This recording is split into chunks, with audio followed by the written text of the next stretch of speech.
Olá para vocês, eu sou a Érica Lima e hoje no nosso debate político a gente está na eleição, é verdade, o Play tocou. E para a gente começar uma série de entrevistas, a gente vai falar sobre cargos que é do governo do estado do Amazonas. E a gente tem hoje aqui para falar com a gente Nair Blair, ela que é candidata, é mulher e vai contar toda a trajetória dela, vai dizer para a gente um pouco das suas propostas e também vai falar o número, né, Nair? É isso. Já está divulgando? Começando agora, né? Boa tarde, Érica. Boa tarde a todos os ouvintes e telespectadores do Portal Convergente, a todo o povo do meu querido estado do Amazonas e aos nossos manauaras. Vamos falar hoje de política, uma política leve, tranquila e de nossas propostas. A partir de hoje já podemos falar que somos candidatas, sim, ao governo do estado do Amazonas. Estamos aí pelo Partido Agir, com o número 36. E o slogan da nossa campanha é Amazonas Dupla Honra, para que toda a população, bem como os técnicos e profissionais e o polo industrial de Manaus, que é feito de pessoas, tenham dupla honra e sejam abençoados nesse novo início já esperançosa de governo que a gente pretende implantar no coração de todos os amazonenses. Vamos lá. Nair Blair, 51 anos, está muito bem você, né? Bacharel em Direito, atuante desde 1989 em cargos públicos, iniciando como assistente de gabinete das secretarias, né, de Ação Social e Governo do Estado do Amazonas. Aí, se você quiser falar quem é a gestão na época. 97 também começou a atuar no âmbito federal como consultora de Senado, que foi o senador Jefferson Pérez. Atualmente é CEO da Stantarp, né?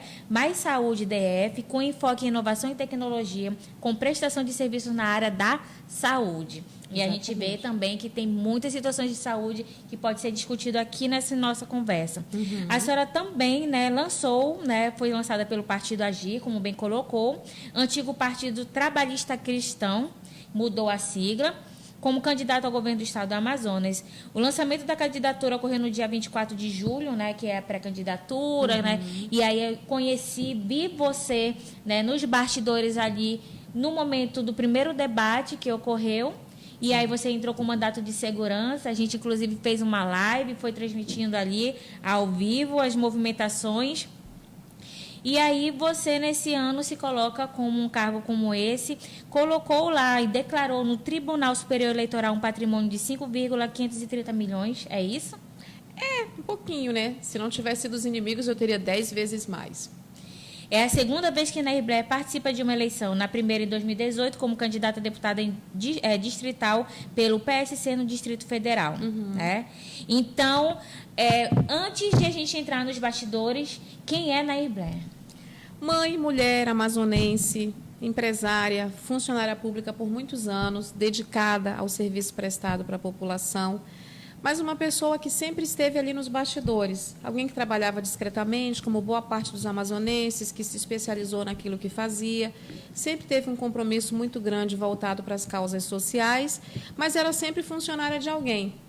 Ao ponto que o que me trouxe, o que me fez, né, aceitar esse desafio e o convite do partido para concorrer a esse cargo majoritário, foi justamente essa possibilidade de mostrar verdadeiramente quem sou. E também por ver, eu estava uns 3, 4 meses atrás conversando com o meu querido doutor Arthur, advogado, pessoa ilibada, pessoa preparada, assim como mais de 100% dos profissionais que eu conheço aqui de Manaus, que são obrigados a sair do estado para buscar novas oportunidades em outros estados, mas que voltaram cansados, né, sentiram saudade da farinha, do peixe, assim como eu, e que acabaram se especializando, trabalhando em multinacionais, adquirindo um capital, um legado, né, profissional bastante elevado, mas que sentiu necessidade de voltar para casa, para as suas origens. E nessas conversas, nessas tratativas, a gente se deparou aí com o cenário do caos da administração atual.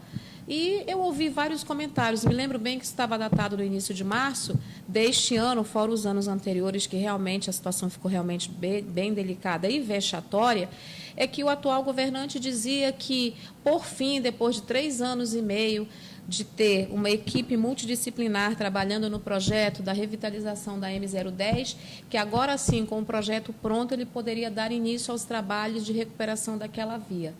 Aí eu falei, tem algum problema?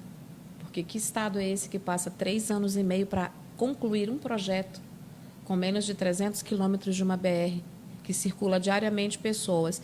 E eu passei a acompanhar também problemas relacionados à questão que me chamou muita atenção, e passei a monitorar as informações que chegavam nos portais, que mostravam também o descaso com a questão da saúde e principalmente com a segurança pública, ao ponto de dizer que o Estado já não dava mais, perdão, eu não sei bem a terminologia que ele usava, mas que ele não tinha mais condições e que o Estado estava jogando a toalha. E o que me deixou estarrecida é que, lendo o conteúdo da matéria, que eu achei que tinha sido sensacionalista, poderia ser algum inimigo político, não, de fato ele dizia que o Estado já tinha feito todo o possível e que ele não tinha mais nenhum tipo de ação a fazer. Isso me chamou atenção. E conversando com as pessoas, todo mundo, Érica, cansados do mesmo, todo mundo sempre dizia alguma coisa, gente, por que vocês não mudam? Porque antes ele era o novo. Eu também era do partido desse senhor. Eu também ajudei com as minhas bases, com os meus eleitores, com os amigos, familiares, para que fosse feito realmente um trabalho diferente, para que a gente pudesse entrar num ciclo novo de 2018 para cá. Mesmo não estando diretamente ligada à campanha dele, mas eu induzi muita gente ao erro, ao ponto de acreditar que ele pudesse ser diferente, acreditar realmente que a disponibilidade de servir a população fosse maior do que os interesses próprios dessa pessoa. E isso foi realmente uma coisa que me forçou a voltar agora. Porque o que nós temos hoje, Érica, eles dizendo a mesma coisa. Eu tenho 51 anos. Há 41 anos que eu escuto a mesma coisa. Vote em mim agora que a sua vida vai melhorar nos próximos 4 anos. Se passaram 10 ciclos, 10 eleições majoritárias para governo do Estado, ou seja, 40 anos e nada aconteceu. Aí eu fiquei pensando, só temos uma possibilidade. Ou mudamos, ou nos mudamos. Como eu já me mudei uma vez e nada mudou, eu resolvi voltar e colocar meu nome à disposição, porque a população diz o mesmo. Nós não temos em quem votar, não há opções. E é a primeira vez na história das candidaturas majoritárias do governo do Estado que você tem várias opções. Dessa vez, as pessoas do Estado, não só da capital como do interior, têm a opção de votar. Então, hoje, não há desculpas. Nós temos bons quadros, nós temos mulheres, nós temos, no meu caso, que é uma chapa puro sangue de 2 mulheres do mesmo partido, que, independente de coligação partidária, o que nos uniu foi realmente o compromisso com as pessoas, resolver os problemas que aí estão. E, como bem mesmo você colocou, eu sou CEO de uma startup que desenvolveu um sistema de monitoramento na saúde que já foi usado na Copa do Mundo aqui em 14, mas só para as delegações. Foi usado para os atletas, foi usado para as comissões técnicas e para os estrangeiros que visitavam Manaus. Então, naquela época foi um protótipo, nós testamos na Copa do Mundo, foi exitoso, não só na questão da saúde, mas também como monitoramento da segurança, né? Desde ao copo de água que era tomado para saber se estava realmente devidamente seguro, até algum tipo de ataque aéreo nuclear, tudo isso nós trabalhamos. Mas, como era questão de segurança, nós deixamos que essas informações ficassem guardadas, porque o nosso cliente era a FIFA e o governo do Estado do Amazonas, né? Então, a gente não vai tratar do tema segurança dizendo o que nós vamos fazer e o que estamos fazendo. Então, trabalhamos de maneira sobrenatural, foi um contrato exaustivo, exitoso, mas que deu ao Estado do Amazonas a repercussão como a melhor e maior cidade em termos de inovação e tecnologia na área de segurança desportiva. Isso para a gente foi maravilhoso. Lastimosamente, foi bem justamente quando o Amazonas ganhou esse prêmio de reconhecimento da FIFA e de outros órgãos correlatos na área de segurança, é que veio aquele advento fatídico da tal compra de votos, que acabaram associando o meu trabalho técnico com a mera compra de votos para um sistema escuso que não ocorreu. Então, um crime que depois de 4 anos, já em 2018, a gente teve aí absolvição, mas nada foi noticiado. Então, baseado nisso, baseado nessa performance política que nós estamos vendo, e com descaso, de fato, com todos, quer seja setor privado, público, empresarial, crianças, jovens, adolescentes, animais, o Estado do Amazonas hoje padece. E padece de uma enfermidade que é a falta de respeito. As pessoas vêm de fora, acham que aqui nós somos idiotas, que a gente tem obrigação de votar e obrigação de aceitar o desmando, né? E a falta de respeito com as vidas. Eu acho que, passado esse advento também, o que me fez deixar o meu setor privado de lado um pouco para me colocar à disposição dos amazônidas, é justamente o que ocorreu aqui na pandemia. Porque aí foi a assinatura mundial da incompetência que nós temos hoje no Estado, sabe? É interessante, né? Eu fui acompanhando um pouco da sua fala e a impressão que eu tive, né, é que você já esteve em muitos lugares, Sim. acompanhou muita coisa, inclusive de bastidores, Sim. de várias gestões. E aí, falando em Copa do Mundo, só trazendo adentro, a gente está em ano de Copa do Mundo, né? Em novembro aí a gente vai ter gente. jogos e nem parece que com a pandemia mudou tanta coisa Tanta e parece que a coisa. gente está assim passando por cima, né? De do muita tempo, coisa. E o tempo está muito rápido. Inclusive, para você que está acompanhando agora o Convergente, tem muita matéria interessante. A gente está subindo uma matéria mostrando que para cargo de presidência da República a gente vai ter muitas mulheres. Isso é um fato histórico, né?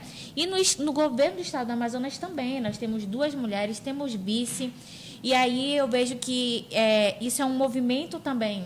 A força, né, feminina que vai que continuar. Eu aproveito e mando um abraço para Jaqueline Solimões, que está acompanhando a gente, está agora ao vivo. Pega o nosso link, manda na sua lista de transmissão, que você precisa conhecer Ney Blair.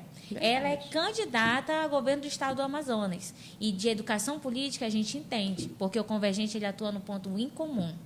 Então, vamos lá. Entendendo um pouco desses bastidores, com a experiência que você tem, inclusive respondeu, né, juridicamente por isso. Sim. Teve esse longo dos 4 anos, teve absolvição, mas como foi essa experiência, mulher? Ela foi uma experiência dolorosa, porque eu perdi muito, né? Até espero não me emocionar, gente, não que eu seja assim uma pessoa assim muito dada às emoções, pelo contrário, sou bem segura e uma pessoa muito controlada. O que eu queria justamente perguntar é isso, com a experiência toda que você teve, você poderia estar extremamente, dentro do que você já conversou, a gente bora de bastidores, decepcionada, né? Não, eu fiquei muito machucada. Só que eu até brinco que eu digo que eles me machucaram tanto, Érica, tanto, que eles tiraram de mim até o medo. E quando você maltrata um ser humano, ou quem quer que seja, da forma que eles fizeram desnecessariamente, porque eu perdi meus negócios, eu perdi minha vida, eu tive que não voltar para a minha vida, 8 anos sem ver meus filhos, eu saí de casa, eles eram crianças para vir trabalhar durante um mês e não voltei mais. Como, né? Até me emociona, justificar para os meus filhos que a mãe não voltou por um problema que não existiu, né? Mas já passou, eu não tenho mágoa, pelo contrário, isso me deu forças, porque eu passei do princípio seguinte, eu não tenho, como cristã, como voltar atrás, né? E o Senhor fala que a gente tem que, de fato, perdoar aqueles que nos machucaram, porque senão não faz sentido tanto sofrimento. E eu peço até desculpas pela emoção, mas é porque realmente é bem delicado. E o que ocorre? Eles me motivaram a ter forças e lutar por aqueles que ninguém pode. Porque eu não posso voltar para casa. Eu não posso mais... obrigada. Voltar para os meus filhos e colocar para dormir. Aí eu falei assim, o Senhor sempre dá os grandes desafios para as pessoas que têm um coração mais voltados para a coisa pública. Então, eu vou pegar todo esse amor que eu não pude dar e dar para as crianças que estão na rua, porque eu garanto uma coisa para vocês podem ter certeza que muito mais do que promessas eu vou cumprir imediatamente. 100% das pessoas que estão em situação de rua hoje não estarão mais. 100%. Então, eu troquei todo o meu sofrimento, toda a minha dor, me especializei em mais e mais, busquei a melhor tecnologia na área da saúde, estou preparada para resolver o problema do estado do Amazonas em 30 dias. A gente vai mudar a estrutura de atendimento, a gente vai resolver todo esse impedimento cultural. Não vamos criar megas estruturas, porque eu acho isso desnecessário, não dar tempo. Não tem como, hoje, prometer uma UBS em cada município. São 62, nem tem dinheiro para tanto. Na realidade, até tem dinheiro para construir, mas como é que vai manter e equipar? Como é que você vai se comprometer, como eu vejo? Tem pessoas que já prometeram 1000 creches e fizeram uma. Mas as crianças estão aí. Hoje a gente tem crianças, pessoas que me procuraram com filhos de 2, 3 anos de idade, que caminham de 6 a 8 quilômetros para deixar o filho na creche e depois 15 quilômetros, dependendo do ponto, para voltar, porque não conseguem carona. Eu conheci pais de pessoas deficientes que não é permitido entrar nos ônibus para acompanhar o filho, que o pai coloca o filho no ônibus e sai a pé atrás do ônibus acompanhando, para que quando chegue, e até correndo, que o transporte chegue, o filho veja que ele não está sozinho. Onde é que a gente está? O que está acontecendo? Eles falam de grandes obras, foram gastos mais de 7 bilhões. Olhem os números, minhas queridas. 7 bilhões de reais entre 20 e 21, no período da pandemia, para pagar transporte escolar, mas ninguém foi para a aula. Como que pagaram? Ninguém foi para a aula, ninguém nota isso. As pessoas fazem festas faraônicas, gastam bilhões de reais em projetos que não dão em nada. Por que pagar uma empresa de transporte escolar se não existia aula? Aonde está o compromisso com o dinheiro público e com a coisa pública? Pessoas morreram asfixiadas. Pessoas foram colocadas, jogadas como lixo em container. E ele simplesmente não fez nada. Eu, no lugar dele, teria vergonha até de concorrer. Porque isso não é questão de gestão, isso é questão de humanidade. Você não concorda, Érica? É questão de humanidade. A pessoa não pode simplesmente gerenciar um Estado e, no momento mundial, mas ninguém sabia o que era pandemia. Então, você recolhe. Nós temos aí, teríamos, né, que não ocorreu, nós temos a Zona Franca de Manaus. O que ele fez através da Zona Franca, além de desmoralizar? Ele usou toda a estrutura de Zona Franca para usar uma loja de vinhos para comprar produtos hospitalares, e aqui você tem várias empresas que fazem essa distribuição, mas não era superfaturada, não podia ser. Nós temos aqui um polo industrial que poderia ter sido exemplos no Brasil e na América do Sul, como compras globais. O governo brasileiro não sabia o que fazer, as barreiras alfandegárias e comerciais eram graves, por isso que muitos materiais e produtos demoraram a chegar no Brasil. Por que não fazer uma equipe multidisciplinar e ter resolvido esse problema? A questão do oxigênio não era falta de oxigênio, era a falta de cilindros para o transporte de oxigênio. Ele já sabia disso, porque já tinha um relatório da White Martins lá atrás, já há mais de 2 anos, antes da pandemia, dizendo da real necessidade de se criar empresas dentro de cada setor hospitalar para que começasse a gerar seu próprio oxigênio, para tirar essa questão dos cilindros, porque estava aí com esse advento da questão do gás natural e o mesmo cilindro, a mesma estrutura, né, o mesmo material utilizado para os cilindros para o transporte de oxigênio é o mesmo que tecnicamente seria usado para o transporte de gás veicular. E pela falta dessa matéria-prima no polo industrial e também no mercado externo, por conta do advento do que aconteceu com a Venezuela, que acabou comprando bastante kits gás, o que uma coisa tem a ver com a outra? Toda. É questão de infraestrutura. Não conversa, aceita, assume um cargo com a responsabilidade de fazer a mudança, mas ele não teve o princípio da isonomia de se preocupar com a vida do próximo. Então, foi indiferente. Então, criou produtos, criou situações vexatórias. A gente acabou sendo, mais uma vez, escárnio mundialmente pela falta de incompetência. E depois está tudo ok? Não, não está tudo ok.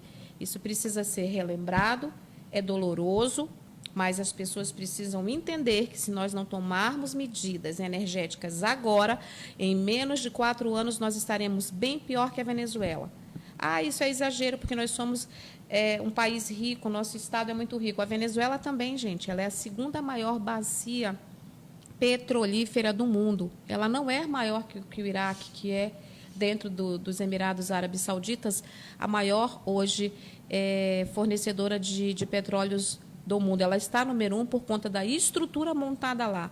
Se a estrutura montada lá fosse montada na Venezuela, a Venezuela era a potência número 1 em petróleo no mundo. Por isso tem essas também guerras. A questão da Venezuela é mais a questão também dos embargos econômicos, né, dos Estados Unidos. Mas houve o embargo em função de situações e restrições por falta de comunicação. Porque essa... Não, pelo modelo político. Mas né, o modelo assim, né? político. Mas o que nós vivemos hoje? A globalização. Qual a diferença, exatamente, qual a diferença de um modelo autocrata que é feito lá para a democracia que a gente vive aqui, se a gente não tem direito a nada? Se você não tem hospitais, se você não tem acesso à educação de qualidade, se você não tem nada, qual a nossa diferença? O regime imposto, o regime ditatorial. Mas se você for na Venezuela e conversar com os habitantes, eles vão dizer que o Maduro é excelente. Só que ele não teve condições e tempo. E todo mundo alega muitos embargos econômicos. E isso me chama a atenção, que você já teve há muito tempo também como cargo de gestão em vários governos. Com essa experiência, o que falta historicamente para o estado do Amazonas não se remetendo apenas a essa gestão atual, mas na história. Do que eu conheço para cá desde que Do nasci? que tu conhece para cá, que nasci, na sua opinião, de porque a gente não avançou, principalmente nos municípios do estado do Amazonas. Boa vontade. É muito simples. O que eu vi, porque eu acompanho de 82 para cá. Tem coisas que avançaram, né? Não, infraestrutura, muita coisa avançou. Só que eu me lembro na época que eu acompanhei o movimento, as ideias e os projetos de cada gestor, porque eu acompanhei politicamente de Gilberto Mestrino para cá. O Gilberto Mestrino tinha um compromisso muito grande com as pessoas. Ele fazia, mas a preocupação dele com as pessoas. Depois veio o Amazonino Mendes, que ficou no momento lá popular, depois ele se transformou em populista. Essa alternância de poder ela é importante porque eu acho que mantém a essência natural outrora pregada pelos candidatos. Mas o que ocorreu é que eu fui vendo a necessidade de ampliar, abrir novos mercados, porque eu me lembro que eu trabalhei também na distribuição de títulos no Coroado. Depois desse veio Armando Mendes, Jorge Teixeira, 1, 2, 3. Depois a gente veio ali para a questão do zumbi, que nem existia. Depois a gente trabalhou Armando Mendes, Mutirão, e as coisas foram ampliando. A gente resolvia um problema sistêmico, eu falo a gente porque eu fazia parte da administração, então eu me sinto a gente, né? Você estava lá ajudando, colaborando, mesmo que minimamente, mas estava lá, aprendendo o processo. Então, o que nós vemos ali era uma sistematização feita para um futuro progressista, né? Foi colocado lá, vamos governar o Estado por 20 anos para que a gente possa aí deixar para os nossos filhos e netos um futuro promissor. Houve muita coisa. O problema é que a continuidade dos governos, eu acho que a não alternância de poder e essa continuidade... Entendi. É que manteve com que eles engessassem. Sabe quando perde o ânimo, perde a vontade? Tipo, eu já sou governador. Sou de novo eu. Não tem ninguém. Então, isso fez com que eu acho que desse uma descansada. Sim. E, com isso, fez com que as estruturas fossem feitas, mas aí foi aumentando o número de pessoas, o número de problemas, e ninguém, de fato, fez nenhuma estruturação para que as pessoas ficassem bem atendidas. Não adianta hoje ter um hospital como o Delfim Aziz, movimenta mais para os parceiros da PPP mais de 300 milhões de reais, com mais de 10 leitos fechados, com um centro cirúrgico inabilitado, com obras que não acabam nunca. Então, qual é a função da iniciativa privada se não é agilizar os serviços públicos? Que tipo de parceria é essa que permite que o teu contratante, né, te repasse o dinheiro e que o contratado não execute na íntegra aquele serviço que foi pactuado? Por que é que os presos têm uma assistência infinitamente melhor do que os doentes nos hospitais? Não que eles não mereçam, que tem muita gente que está presa ali, assim como eu fui um dia, inocentemente, não sabe nem porque está lá.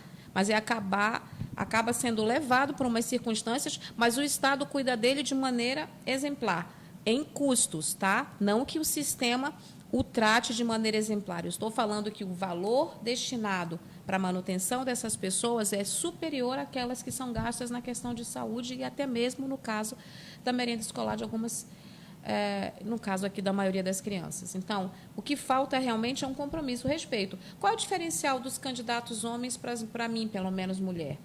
Né? Eu tenho certeza que, como mãe de vários filhos, eu sei bem o que pode ou não, e eu sei o que bem é prioridade ou não. A diferença deles é que eles trabalham com uma performance de aparecer para o próximo mandato. Eles entram na eleição se preocupando com o próximo mandato, não se importando com quem tem fome agora, não se importando com quem não tem escola agora, com a mãe desempregada agora. Eles criam promessas, colocam no coração das pessoas a esperança, ganham as eleições, e a primeira coisa que eles fazem, qual é o primeiro ato que esses governantes dos últimos 20 anos para cá vêm fazendo? Mudam de casa. Minha gente. Assim, o novo, que foi de 2018, para mim foi de todos o mais vexatório, porque ele mudou de casa em 30 minutos. Normalmente os outros esperavam passar posse, tomar posse, 1 mês, 2 meses, mudavam de casa, gradativamente mudavam de classe social. Esse não, esse ganhou a eleição 7h30, ele já estava com todo o staff, com toda a segurança e já mudou de casa. Dentro dos bastidores da política, o seu partido hoje, ele apoia quem para a presidência? Como é que está essa discussão de apoio, né? Como é que está as alianças que hoje você já fez? Porque tem que ter uma estrutura, né? De uma forma ou de outra, para a gente, mesmo que você venha com sangue puro, né? Mas você tem que buscar articulações, alianças. Sim. Quem são esses nomes? Olha, hoje nacionalmente o nosso partido ele fechou com o presidente Lula. Ele fechou com ele por uma questão de estratégia, foi uma composição feita a nível nacional, mas ele respeitou o estado do Amazonas, porque nós havíamos feito uma composição lá atrás. Eu já trabalhei na campanha do Bolsonaro em 2018 como voluntária, participei ativamente em Brasília na reestruturação desse novo modelo de governo. Acredito, né, no que ele está fazendo, do que ele possa fazer. Acho que tem algumas coisas que o Paulo Guedes... Você consegue ter autonomia para Tem, nós temos essa autonomia. Não entra em termos de, como é que a gente fala? Infidelidade, não. Partidária. Ele nos abriu, inclusive isso foi anunciado, foi até informado a todos os dois presidentes que nós teríamos autonomia justamente porque nós temos um grupo de pessoas dentro do AGI. Então você apoia o movimento bolsonarista? Nós apoiamos o movimento bolsonarista porque, na realidade, nós acreditamos que a gente precisa caminhar com aquilo que a gente sabe que vem dando certo. Tem algumas coisas que precisam ser ajustadas, mas dentro da proposta que nós temos hoje, a gente já tem uma expectativa de aliança para que a gente possa, de fato, né, dentro disso que você falou das coligações e dos apoios, apesar de que oficialmente todo mundo está convergindo para o atual candidato, mas a gente tem aí forças dissidentes dentro dessas estruturas. O que nós temos hoje? O PT apoia a campanha do MDB, mas 2/3 desse grupo não concordam com o candidato apresentado. Sim. O atual governo tem a mesma situação. A federação ela mexeu muito. Ela mexeu com essas estruturas e as pessoas que são lideranças natas, elas não têm interesse nessas coligações, apesar de respeitarem e não se imporem, mas em silêncio elas estão trabalhando de uma maneira que elas possam ter liberdade e autonomia. E o presidente Torinho, que é o presidente do nosso partido, ele é uma pessoa muito centrada, ele é uma pessoa, além de independente, muito respeitosa. Foi isso que me atraiu para esse partido. Eles não impõem. A gente conversou, já havia sido feito um acordo anteriormente, há mais ou menos uns 8 meses atrás, de que o grupo que estaríamos trabalhando seria nessa linha mais de direita, né? Em respeito às questões religiosas, a gente entra aí com uma estrutura realmente cristã. Então, a gente tem essa tendência natural, porque, como cristãos, tem determinadas bandeiras que a gente não pode levar adiante, que elas ferem aquilo que nós acreditamos. Então, para evitar conflitos, é o que eu digo, a gente se manteve nessa condição de apoio ao presidente Bolsonaro. O presidente Bolsonaro, inclusive, né, ele apoia a questão do armamento, né? E esse é um movimento que, por exemplo, países que têm cultura de armamento está começando a desconstruir. E aí você está falando muito numa concepção cristã, né? E aí, como é que você... Porque, assim, quando você apoia o presidente Bolsonaro, o bolsonarismo, você também pode não concordar com tudo, né? Como é que é esse campo de visão? É bem respeitoso. Eu não posso falar em nome dele porque não tenho procuração para tal. Tem muita coisa que eu acho que ele poderia personalizar e deixar bem claro. Quando ele fala nessa questão da liberdade em relação ao armamento, ele fala de maneira abrangente. Eu sou contra qualquer tipo de violência. Já passei por violência moral e sei quão difícil é. Imagina se essas pessoas tivessem o direito de ter armas. Provavelmente eu já não estaria aqui. Então, eu parto do princípio que a gente, independente dessa posição política que o partido, dentro do estado do Amazonas, tenha tomado, mas eu respeito muito as pessoas. Eu concordo com determinadas ações que foram feitas no governo, com a transparência criada na administração dele, com a formatação dada, agora com focos de corrupção, situações aleatórias que ocorreram dentro de segmentos colocados por grupos partidários, eu realmente prefiro me manter afastada, porque eu não acredito muito que isso não seja resolvido num tempo hábil. Eu sou contra a questão do armamento, não vou ser a favor de nada que gere violência, porque eu sou contra a violência. Eu vou correndo porque a gente já vai chegando quase no final, mas tem muita coisa para a gente saber da Nair Blair, né? E aí você trouxe aí, principalmente pela experiência adquirida com a sua startup, né? Principalmente no segmento de tecnologia e inovação na área de saúde, mas você é mulher, né? E como mulher, quais são assim uma das principais propostas? Porque a gente já está em tempo eleitoral, né? Que você traz, né? Com uma bandeira, porque a gente está falando agora de nicho, né? E aí, quando você traz seu discurso, eu já vejo que o seu nicho é o avanço tecnológico. E a gente vai falar muito isso porque a gente está fazendo pelo Facebook, a gente fazia muito nossas lives pelo Instagram, mas a gente tem que atingir os municípios do estado do Amazonas, inclusive essa entrevista vai sair como uma matéria, ela vai subir em todas as nossas redes sociais e as pessoas que moram nos municípios podem estar mandando um abraço, podem estar mandando uma pergunta, te manda um beijo para todo mundo. E a gente quer justamente entender como é que é pensado, porque o município do Estado do Amazonas a gente vê que é uma dificuldade muito grande com a internet ainda, né? A gente viu que no tempo da pandemia, um dos grandes gargalos é que os municípios não tinham estrutura, né, avançada de unidade para dar assistência, e aí capital ficou naquela situação que ficou.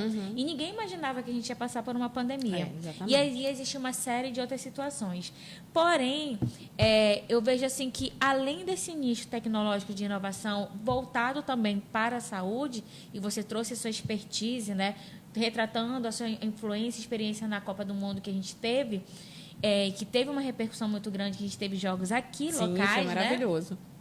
Né? Eu quero entender como é também que a Nair Blair, candidata ao governo, pensa na área da mulher, né? A gente está falando muito sobre mulher e eu não podia deixar de falar isso com você. E como é que você está se sentindo dentro de um pleito onde, claro, a gente tem Carol Braz, né? Mas a gente ainda tem predominantemente homens, né, concorrendo. Em relação a isso, eu estou bem tranquila, até porque eles estão nos ofendendo só internamente, né? A gente contrata uma empresa, eles vão lá, oferecem 10 vezes o valor para não fazerem nada para a gente. Os profissionais estão sendo acharcados, mas isso a justiça lá na frente resolve. Se a daqui da terra não resolver, você pode ter certeza, querido, que a do Senhor resolve. Mais cedo ou mais tarde ela te pega, e ela pega. Pode ter certeza. Em relação à mulher, eu quero dizer para você, amazonense, mulher da capital, mulher do interior, que a gente vai usar a tecnologia, porque aqui na Copa eu provei para eles que não é uma grande quantidade de equipamentos, que nem o Elon Musk falou, que precisa de várias antenas para você fazer o monitoramento. Não precisa de nada disso. A coisa é mais simples. A gente conseguiu comprovar na Copa do Mundo que a gente transmitia dados em todos os pontos cegos da cidade. Eles deram 3 pontos, que foi ali na Itaúba, ali na Zona Leste, deram para a gente o centro de Manaus, deram para a gente aqui a Ponta Negra, áreas que ninguém conseguia fazer transmissão de dados. A gente comprovou que com uma quantidade mínima de equipamentos, mas usando tecnologia, eficiência, inteligência artificial e com os profissionais certos, a gente conseguiu fazer. Então, se a gente conseguiu, naquele momento, conseguir fazer aquele teste e foi válido, a gente aprimorou e colocou isso através do nosso projeto que a gente vai implantar na saúde. Só que não existe saúde sem alimentação, Érica. Não dá para você falar de saúde, saneamento básico, geração de emprego e renda, se hoje você acordou, você não tem um filho para dar de comer e você não tem o que comer. A você mãe, a você mulher, a você jovem, de adolescente, pré-adolescente, de 8 a 18 anos, você pode ter certeza que eu vou fazer imediatamente, né, uma transferência de renda diferenciada. Você vai ter o seu salário. Você vai poder ter a certeza de que você vai poder acordar no sábado, comer o peixinho, o franguinho, vai poder sair fazer sua unha, vai poder fazer o seu cabelo, você vai poder ter dignidade. O slogan da nossa campanha é Amazonas Dupla Honra. Para você que está sem marido, desassistida, ou tem marido, mas ele não te dá assistência devida, que a gente sabe que, às vezes, mesmo com dinheiro, mesmo sendo esposa de empresário, a gente sabe a dificuldade quando o homem não te dá a devida atenção, que você não teve aquele carinho, que você não tem a quem procurar, que as crianças hoje estão submetidas a ficar dentro do recrutamento do narcotráfico, porque elas não têm dinheiro para socializar, para comprar um telefone, para comprar um tênis. São pobres. Não, são pessoas. Nós vivemos na Amazônia muito rica. Todo mundo fala de crédito de carbono, Érica, de como conseguir bilhões. Os fundos soberanos alemães e noruegueses mandam, desde 2019 o fundo está suspenso, mas mandam bilhões de reais para o Brasil. Foi feito em quê? Todo mundo usa a Amazônia e ninguém paga nada por isso. Usa a logomarca em toda discussão inteligente. No Brasil e fora dela, as pessoas falam da Amazônia, mas ninguém nunca tratou com respeito e dignidade, desde Gilberto Mestre para cá, as pessoas que vivem na Amazônia.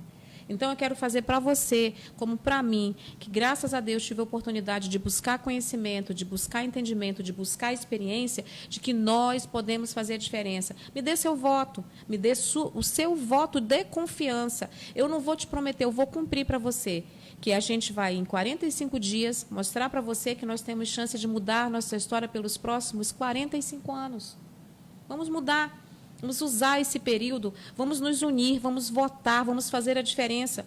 Eu sou diferente dessas pessoas porque eles fazem projetos que não têm tempo de serem executados. Eu vou cuidar da sua renda, da sua saúde, da educação do seu filho, para que antes de março de 2023 você saiba que você tem comida em casa, que você tem onde botar seu filho na escola ou na creche e que você vai ter uma saúde de qualidade e eficiência caso você precise buscar uma rede hospitalar. Quer seja UBS, casinha, quer seja no meio do mato, quer seja na capital, você vai ser atendido. Então, me dê seu voto de confiança. Vamos fazer a diferença. Eu vou fazer o melhor por você, para você e por todos nós, porque é questão de honra. É questão de honra pegar tudo que eu aprendi e colocar à disposição do povo do meu estado, que eu tanto amo. Como é que está a questão da sua agenda, né? O pessoal já está começando a fazer o adesivaço, né? Já começa realmente tempo, você vai ter tempo de TV, né? Como é que está as suas redes sociais? Use esse espaço agora para fazer a divulgação da estrutura que você tem e convidar as pessoas, né, para acompanhar suas propostas. Obrigada. Acesse as nossas redes sociais na Facebook, Instagram, @naiblé, só tem eu, graças a Deus, no mundo, então você não vai ter dificuldade de achar, não vai precisar botar underline, tracinho, então tem isso, é uma coisa boa, eu sou única no mundo, olha que coisa boa, nascida em Manaus, daqui, e sou assim, muito tranquila em relação a essa questão de divulgação. O nosso tempo de TV não é muito alto, mas o atual governador, na campanha passada, ele tinha 25 segundos e conseguiu chegar aí. Eu acho que você que é o nosso canal, independente da forma que chegue até você, você que pode fazer a diferença com o seu voto, com a sua experiência e com a sua esperança. Vamos deixar a desesperança de lado, vamos sair, vamos votar, vamos fazer a diferença. Eu me comprometo, porque promessa todos eles fazem, eu me comprometo com você que assim que passar as eleições a gente já vai ter diferença. A gente não precisa assumir, Érica, para já começar a fazer a diferença na vida das pessoas. Porque o orçamento é planejado no ano anterior. Ele fecha, né, em novembro desse ano. Então, esse ano ainda a gente já vai ter todas as políticas e o que a gente precisa para usar ano que vem. A gente tem que tirar 2 milhões de pessoas dessa linha de extrema pobreza. Hoje nós somos a cidade com o maior número de pessoas que passam fome no Brasil. Isso é muito grave, com tanta abundância que a gente tem aqui. Pensando em Nair Blé, agradecendo a sua presença aqui, eu queria perguntar de você o que você não voltaria a fazer. Pensando na tua trajetória todinha, né, com a experiência que você adquiriu, com os momentos difíceis que você passou, mesmo você deixou aqui muito claro, contou um pouco dessa trajetória. Esse não é o momento de a gente, agora, se você quiser, né? Mas, assim, é o momento de trazer propostas, mas, assim, pensando na sua vida até hoje, num momento como esse, que você está se colocando como candidata, né, registrou uma candidatura para um cargo tão importante para o estado do Amazonas. O que Nair Blé não faria? Não faria, sinceramente, se eu pudesse voltar atrás, eu não teria pedido para as pessoas, empresários, amigos, a votarem no Wilson Lima. E o que você faria agora e que potencializaria e que você disse, com isso eu vou com tudo? Com tudo que você tem de experiência, expertise, né? Decepções também. Quem é a Nair Blé agora? Nesse momento. Pessoas podem ter te conhecido, né? É verdade. Passou por muita coisa. Tem pessoas que não teve mais nem contato com você. Agora eu sou uma sobrevivente, mas uma sobrevivente pós-guerra com um coração muito aquebrantado diante do Senhor. Então, uma pessoa que tem muita ternura, muita doçura e muito amor. Eu tenho, assim, muito respeito. Eu gosto das pessoas, entendeu? Eu gosto de cuidar das pessoas. Eu me preocupo com o menor, eu me preocupo com o adolescente, eu me preocupo com o jovem molestado em casa, eu me preocupo com as meninas que têm, às vezes, que sair de casa porque seus padrastos, por uma questão de composição familiar, assediam e elas, para não terem problema com suas mães, saem de casa e ficam nas ruas vagando, buscando amigas, colegas e acabam parando em presídios sem terem cometido crimes.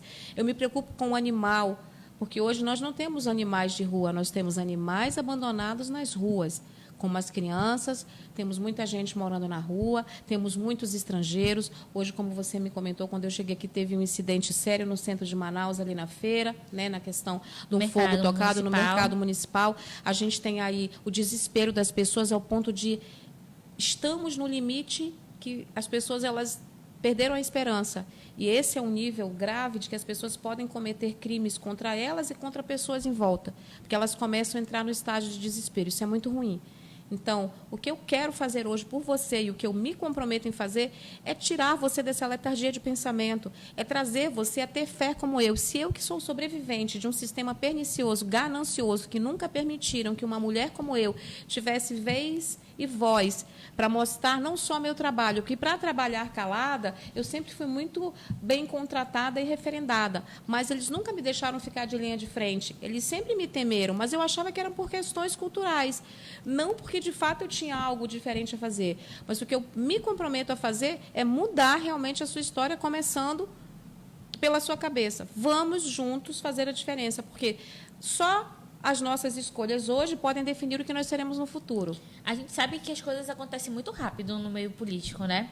As alianças, a gente vê mesmo com a federação, pessoas que a gente não imaginava que estaria, né, nas mesmas coligações, ali em parcerias. Com quem você não dividiria um palanque?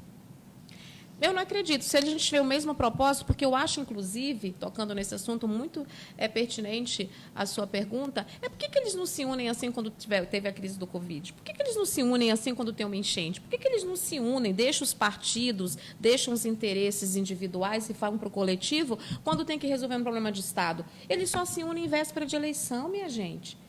Só se unem, Érica, em véspera de eleição. Por que eles não se unem todos os anos, todos os dias? A gente já teria resolvido vários problemas.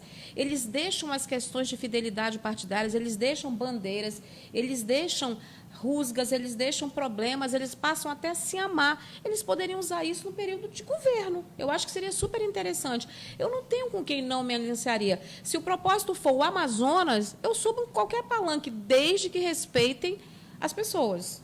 Entendi. Né? Sem problema. E antes de a gente já ir finalizando, mas a gente tem que falar sobre 2 pontos muito importantes para as pessoas poderem entender a sua posição, né? Como que você se posiciona a respeito de todos os problemas que a gente vem enfrentando a respeito da Zona Franca de Manaus? A gente sabe que agora, milagrosamente, né, em tempo de eleição, foi aprovado pelo IBAMA a construção da BR-319, que é um problema histórico, né, que não é apenas a questão dos embargos ambientais. A gente sabe que hoje a engenharia, né, no mundo, a gente tem na parte de mundo, né, pontes dentro de mares. Né? Por que a gente não levaria em consideração os povos indígenas, nossos povos tradicionais? Que a gente entende que a gente está no mundo localizado ainda numa única região, que é a Amazônia, onde preserva, né, de uma forma muito única e particular, uma diversidade, né, uma biodiversidade, que é a nossa floresta. Mas como que você se posiciona com esses 2 grandes problemas?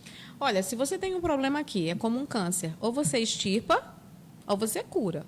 Porque extirpar, ele vai ficar lá, um buraco, ele vai ter lá aquele vazio, e você vai ter que suprir de alguma maneira. Ou você, já que está extirpado, é um assunto que, em tese, está morto, que só volta, que saiu a licença. Será que vai estar? Será que não vai? A gente já espera isso durante anos, como eu falei. Eu, particularmente, cansei de esperar. O que eu fiz? Eu tenho uma estratégia paralela. Tem um projeto chamado Ponte de Safena, que nos liga daqui até Belém em 6 horas. Eu vou perder meu tempo com uma coisa que já está há 40 anos que não funciona, porque a Madeira Mamoré já foi aberta há mais de 100. A BR-319, ela já teve o primeiro licenciamento dela liberado e depois revogado. Se eles não resolvem aqui, criamos um outro acesso aqui.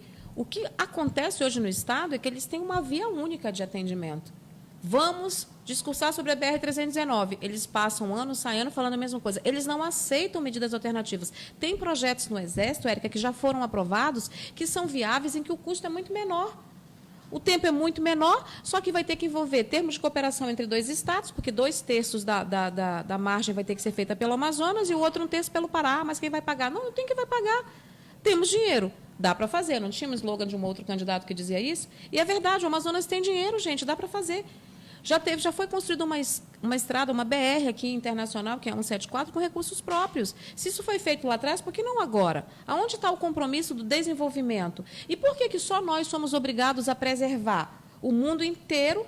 Porque ninguém está preocupado, ninguém falou para vocês que eles estão preocupados com o subsolo. Eles falam das florestas. Não, ninguém está preocupado com nenhuma árvore. Estão preocupados com o que a árvore esconde por debaixo do subsolo, sabe?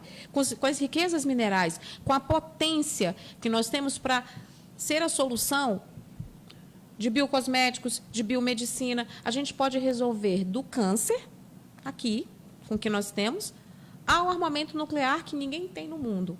Então, se a gente tem tudo dado pelo Senhor na nossa região, vamos usar a coisa mais sábia, que é a nossa inteligência e o nosso compromisso, para a gente tirar um pouco disso com compromisso, para que a gente não trabalhe de maneira que vá degradar o meio ambiente, mas que a gente possa usar as nossas riquezas do subsolo e colocar um pouco aqui em cima para as pessoas que vivem aqui.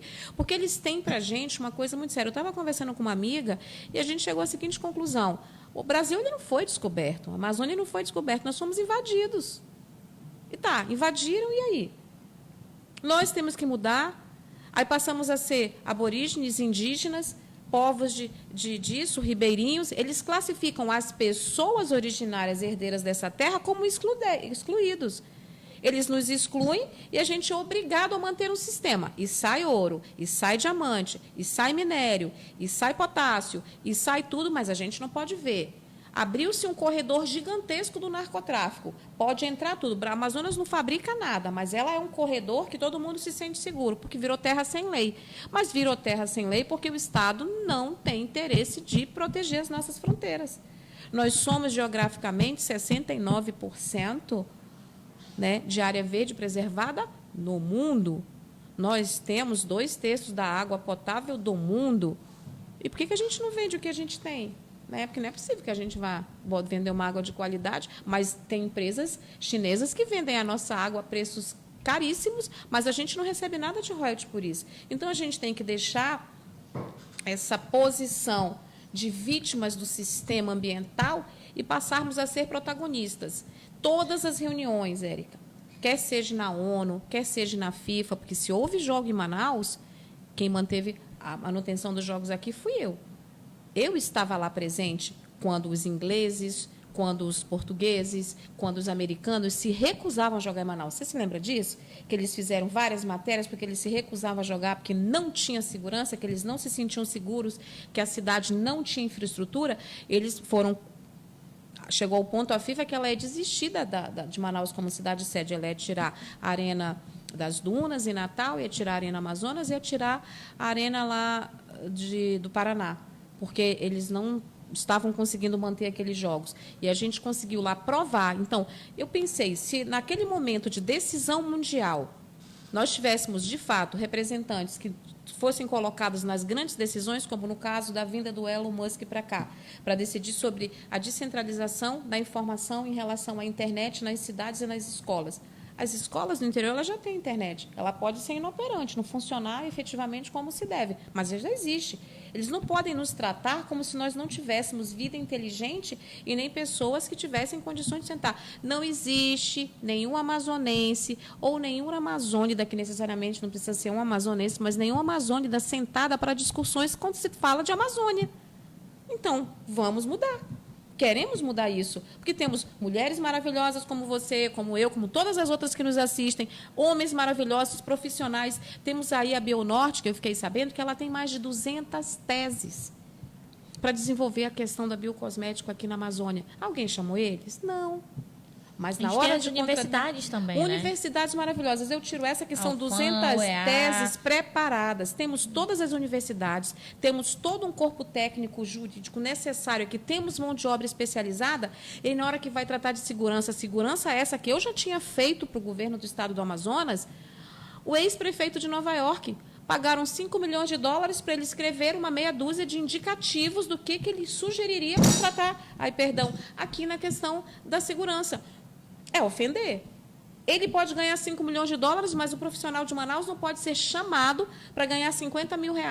O pintor, o arquiteto, o engenheiro, a advogada, os doutores, porque nós temos uma quantidade de doutores mais que boa parte de muitos estados do Brasil. Pessoas que são retiradas do seu convivência familiar para viver em outros estados. Por quê? Porque elas precisam sobreviver.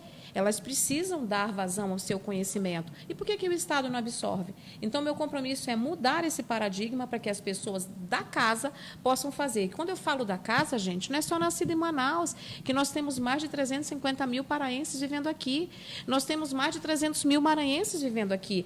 Toda e qualquer pessoa que tenha escolhido o Amazonas para viver, que tenha nascido aqui e que seja da Amazônia, quer seja ocidental ou oriental, ela vai ter o benefício do Estado. O Estado precisa trabalhar a Amazônia de forma globalizada.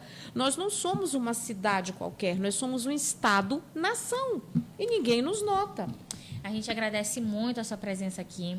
Eu vou deixar esse espaço agora para você mandar um abraço. Já está falando das suas propostas, já está trazendo, né, aí um pouco de quem é a Naiblé, falou bastante, né? E aí eu acho que esse é o papel realmente dos veículos de comunicação, dos portais, que atinge, né, grande parte da população do estado do Amazonas. Eu acho que a maioria das pessoas hoje consome informação através de portais, então mantém informação em dia, hein, com o Portal Convergente. Então eu deixo assim essa câmerazinha para você. E aí você deixa a sua mensagem final às pessoas que estão assistindo e acompanha esse pleito de 2022 das eleições aqui no Convergente. Pode falar com eles. Meus queridos, primeiro agradecer nessa mulher maravilhosa, inteligentíssima, porque cada vez eu me orgulho mais. Cada mulher maravilhosa que eu conheço aqui em Manaus, eu fico assim mais emocionada, porque é muito bom discutir com quem de fato sabe. E eu acho que nós mulheres, né, tem uma música no Nordeste que diz que você, mulher, você, independente de ser princesa ou lavadeira, na hora de subir a ladeira, a dificuldade é a mesma. Né? É muito lindo saber disso.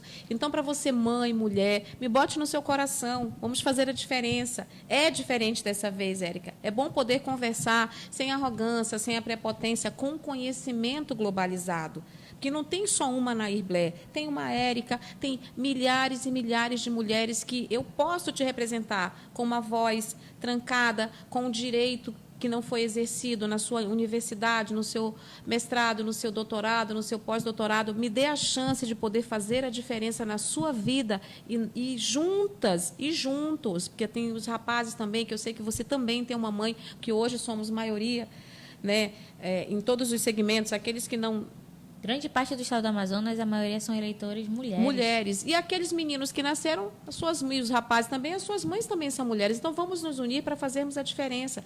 Vamos fazer a diferença. É a primeira vez que temos mulheres candidatas, 2 mulheres voltadas à questão da solução do seu problema imediatamente, voltadas com um compromisso. Então, me dê oportunidade, me dê o seu voto, a sua confiança para que eu possa mudar a sua vida e que juntas nós podemos, em breve, podermos nos abraçar e dizer assim, valeu a pena. E vamos começar a trabalhar já. Então, me bota no seu coração, Naiblé 36, Amazonas, é a nossa vez. E fala aí o nome da vice, que agora a gente nunca assim, o Brasil não falava sobre vice. As pessoas, elas querem saber, né, quem é a vice. Qual é o nome da sua vice? A nossa vice é a querida doutora Rita Nobre, cirurgiã dentista, que há mais de 25 anos vem trabalhando nas causas sociais. Ela trabalha como presidente licenciada nesse momento do Instituto Inas. Há 25 anos que essa mulher guerreira, juntamente com um grupo de empresários, voluntários e profissionais liberais de determinados ramos da sociedade, se voltaram cansados dos descasos com a população e resolveram ajudar. Então, ela faz um trabalho social